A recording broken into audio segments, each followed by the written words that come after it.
The United Nations seems to think Canada's pipeline plans are racist. Why else would a United Nations committee dedicated to the elimination of racism tell Canada that it must stop 3 pipeline projects or else? Well, there's not really an or else there. They have no binding force. They have no ability to come in and tell Canadians and Canadian provinces how to do things. But nevertheless, that hasn't stopped the UN from sticking its nose into the Canadian energy sector once again and using racism as justification. The Committee on the Elimination of Racial Discrimination, a UN committee with 18 experts to its name, has issued a written directive ordering the cessation of 3 specific pipeline projects: the Trans Mountain Pipeline expansion, the Site C Dam, and the Coastal GasLink pipeline.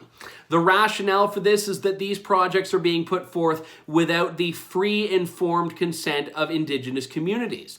Now, BC Hydro, for one example, has done ample consultation with Indigenous communities. The fact that some communities aren't happy with it doesn't give them a veto card. And this is what the United Nations is trying to do: meddle in Canadian affairs and basically make it so that any Aboriginal community has a complete veto, which we would not afford, nor should we afford, to any group or individual in Canada. That's not the way it is.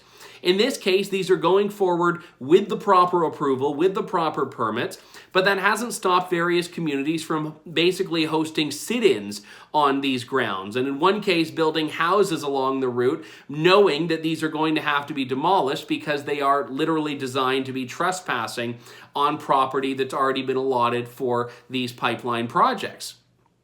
But there's a bigger issue here, which is how dare the UN stick its nose into Canadian affairs, especially since the elimination of racial discrimination you'd think would probably be more impactful to other countries where ethnic minorities are literally being slaughtered by the day.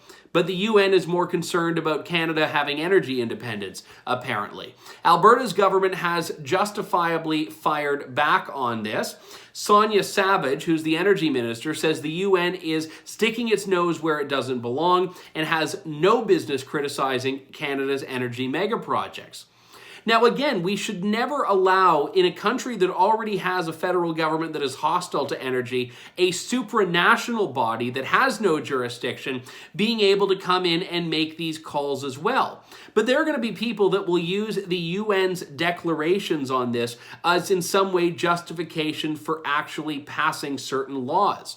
We've already seen this with other areas of public policy where so-called non-binding United Nations resolutions and compacts become binding because the Canadian government decides to internalize them and give them the full force of law domestically. Paris climate targets are a great example of this. So we have to say no to this, moreover, because it's the UN telling us, but we also have to look at the root of the argument itself, and that is that you cannot allow any group to hijack a national discussion. Just because not everyone agrees to something does not mean that there is an ingrained veto, and especially that's true with energy. For True North, I'm Andrew Lawton.